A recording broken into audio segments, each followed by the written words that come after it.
Herodotus lived during the 5th century before the Common Era in ancient Greece. He wrote a narrative summarizing history as it was then known and describing many of the events of his own lifetime.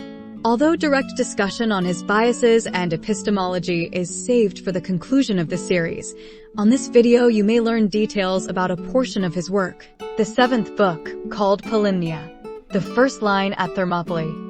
Herodotus tells that after the Persian defeat at Marathon, Darius was more determined than ever to invade Greece. He began massive preparations yet, after 4 years of preparing, Egypt revolted. Before ensuing, the writer explains the debate over whom will inherit Darius' legacy. There were 2 contenders, a certain Artabazanes and Xerxes. Both were his children, however. The first had been born before Darius was king, while Xerxes was born after Darius assumed the throne. Since Demaratos, the former Spartan king, was already living in Persia, he counseled that it should be Xerxes that be made king, as that was the practice in Sparta when such issues came up. As such, since Darius died before he could invade either Egypt or Greece, such tasks were left to Xerxes. The historian has it that the new king was more than willing to reconquer Egypt, but he did not wish to challenge Hellas. Unfortunately, Mardonios, a general, convinced him. I rather enjoyed what Xerxes says to his generals, his family members. I will not cease until I have conquered Athens and burnt it with fire, seeing that they did wrong unprovoked to me and to my father.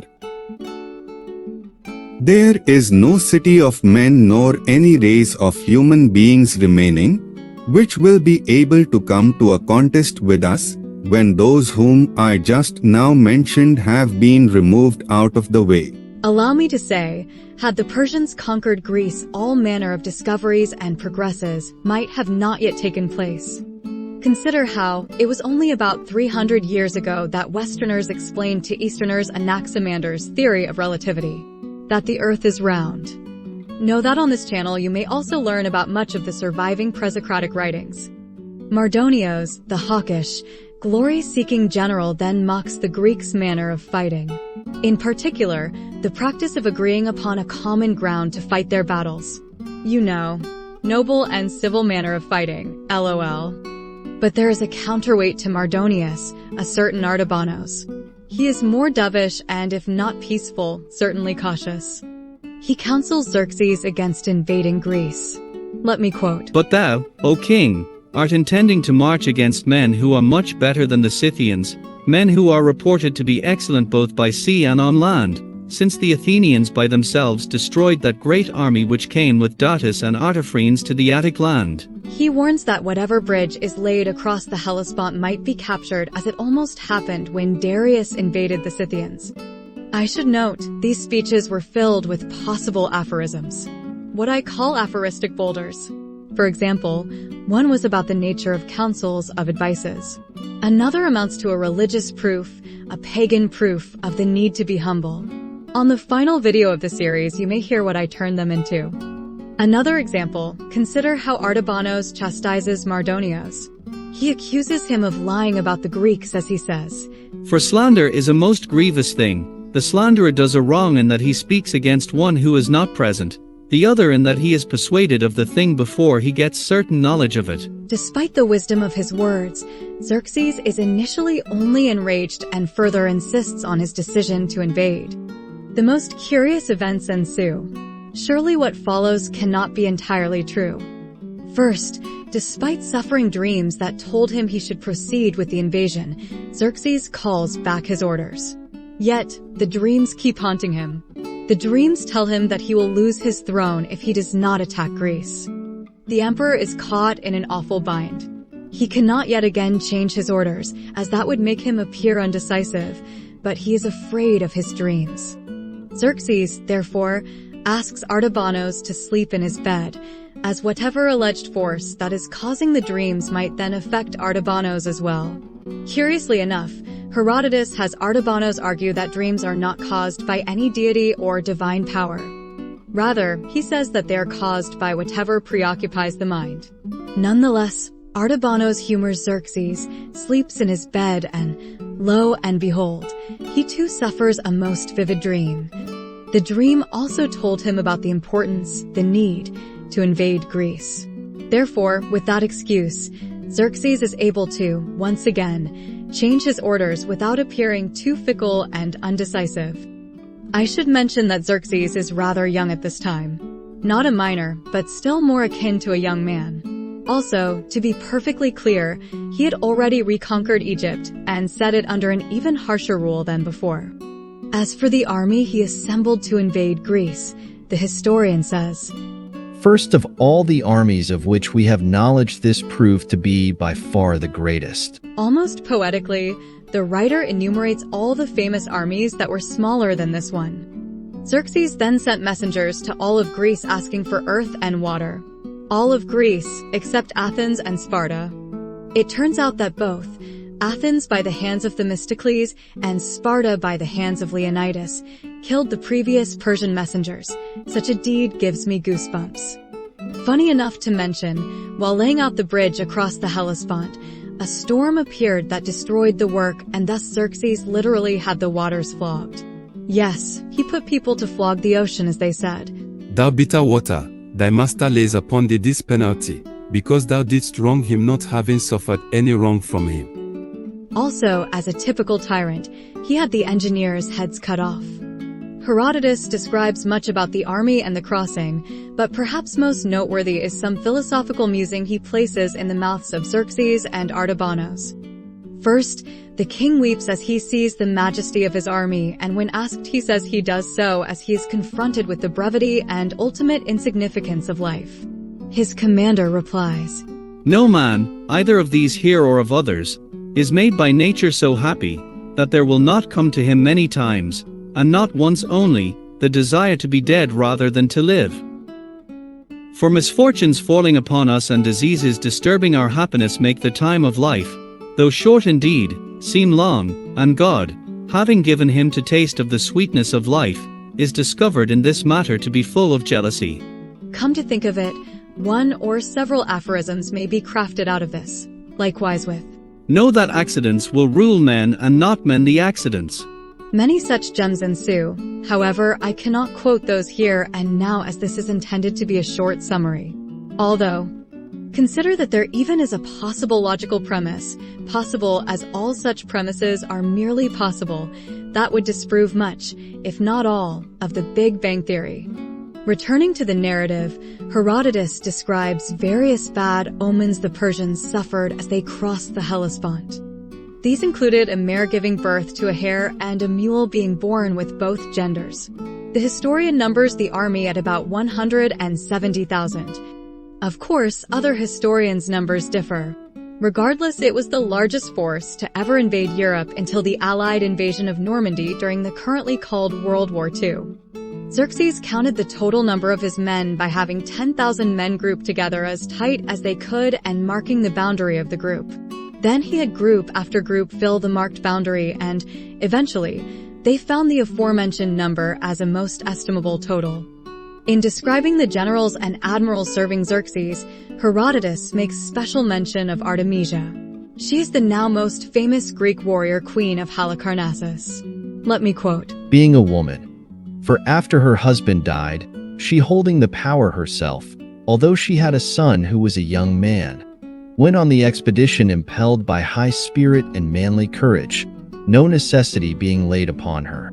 Xerxes would later grow to consider her his best advisor. Asking for such counsels, Demaratos told the king that, With Hellas poverty is ever an inbred growth, while valor is one that has been brought in, being acquired by intelligence and the force of law, and of it Hellas makes use ever to avert from herself not only poverty but also servitude to a master. When Xerxes expresses his doubt that men would fight against such numbers unless they were forced to do so by a king, Demaratos pointed out that to the Greeks, or Lacedaemonians in particular, the law itself was a greater king than any mortal man could ever be. All the places that Xerxes passes during his march south to Athens are described. Most cities were forced to pledge allegiance. They would tend and supply the barbarians. Apparently, the Persians would even drink the rivers dry. On the latter, Xerxes mocks the Thessalians for having an allegedly easy land to conquer, as he could have diverted a river to flood all their cities. In discussing the Athenian and Spartan preparations for facing the enemy, Herodotus makes the strong point that if the Athenians either fled Greece altogether or simply submitted, then all Hellas would have come to be under the rule of the Persians. This segues into a description of several messages or prophesies from the oracles. The latter in turn segues into a description of Themistocles. Remember, this is one of Plutarch's great and noble. First, the historian explains how Themistocles, who had already acquired a great deal of renown and influence as a speaker and wise man, convinced most that the oracle words signified that ships, not walls, would defeat the Persians. At this point, it is important to know that the Athenians had already agreed that no private person could own the silver mines located in their territory. The wealth of the mines was managed by the democracy, and it was divided between all of the citizens. As remarkable as the prior is, more remarkable is how, following a conflict against the Aeginetans, Themistocles convinced the Athenians to cease dividing the wealth for their own private gains and instead financed the construction of a great navy. I quote the historian's words. For this war having arisen proved in fact the salvation of Hellas, by compelling the Athenians to become a naval power, and the ships, not having been used for the purpose for which they had been made, thus proved of service at need to Hellas. Truly, thus is fortune. In this case, allow me to say, division and competition between the decentralized Greece engendered mastery, ensured autonomy and independence. Herodotus then describes why certain key Greek cities did not aid or join in the conflict. First, he mentions Argos and in part excuses them as they had recently suffered horrid losses in a war against Sparta. He does mention that they asked for some concessions from the Spartans, but only in vain, knowing that the Spartans would not concede. The latter segued into an observation I have never forgotten. It is very personally enlivening. The historian says, I know this much, that if all the nations of men should bring together into one place the evils which they have suffered themselves, desiring to make exchange with their neighbors, each people of them, when they had examined closely the evils suffered by their fellows, would gladly carry away back with them those which they had brought. Of course, I cannot avoid thinking of this a truth not only of large populations, nationalities, but also of individual people. I certainly can imagine proof of it, and as I said, it is joyous wisdom. There is a reference to the Syracusans. The story he tells here involves a series of tyrants ending with a certain Gelon. This man, basically out of greed, would only agree to help in exchange for extended power. First, he asked to be made commander of all the Greek land forces when the Spartans refused.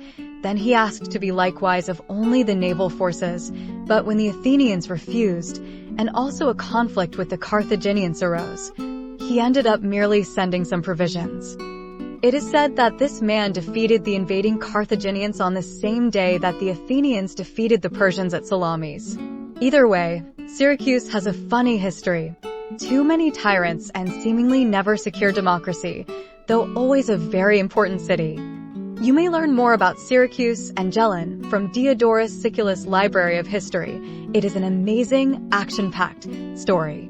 Lastly, among these defectors were the Cretans and the Corcyraeans. The latter, Herodotus argues, feinted support, but their ships never arrived, alleging unfavorable winds. The former had as an excuse a message from Delphi. Either way, the few Greeks that did join together agreed to send a force to meet the Persians in a land battle at Thessaly. Yet, they had to abandon the position as they could have been surrounded. Thus, the Thessalians submitted, and the remaining allies agreed upon a stand at the now famous Thermopylae. On the events that led to abandoning Thessaly, there is a curious remark about how some Persians captured a Greek ship and executed a prisoner simply because of his beauty.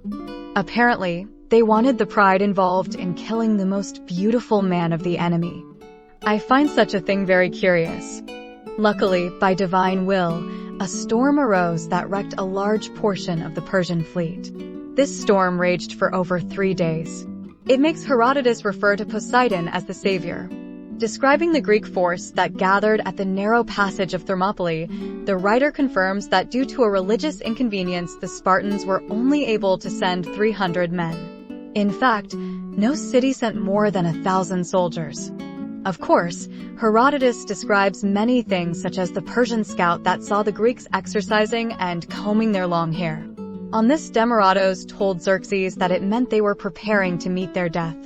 Since the barbarian king could not believe that so few would attempt to stand against so many, he paused for 4 days, simply waiting to let the enemy run away.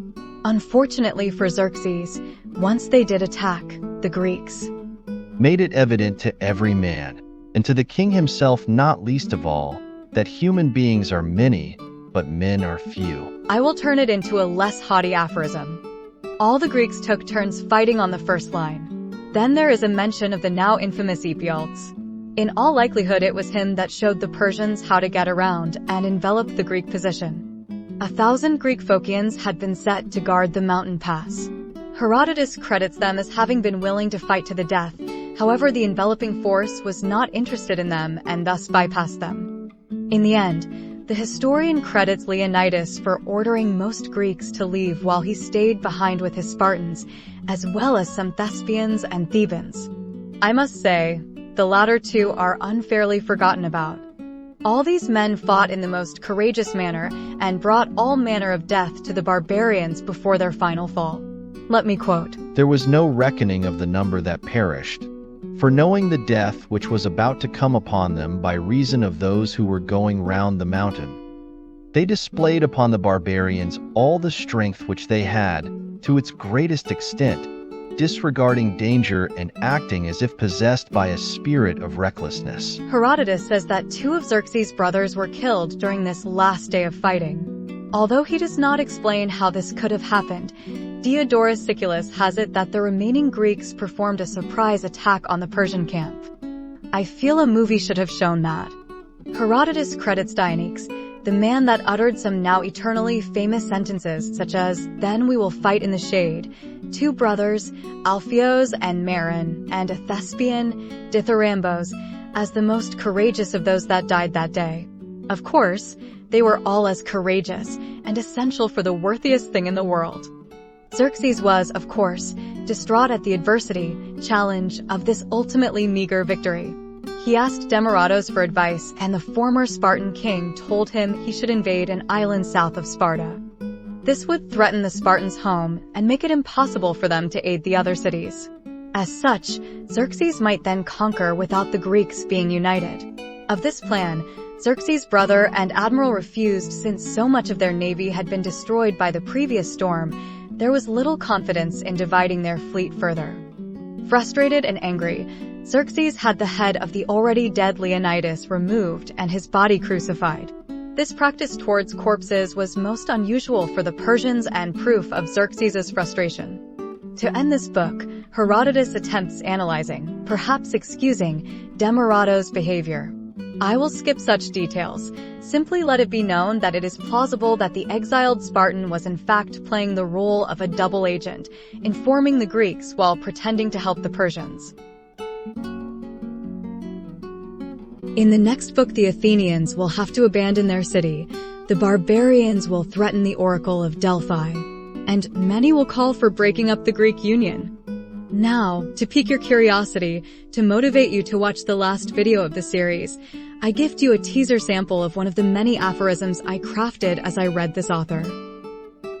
Although a leader may provide insurmountable motivation, equality of opportunity, unlike the leader, may be everlasting.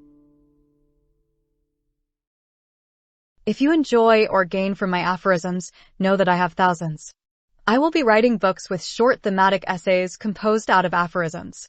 These essays are profound and intriguing yet easy to read.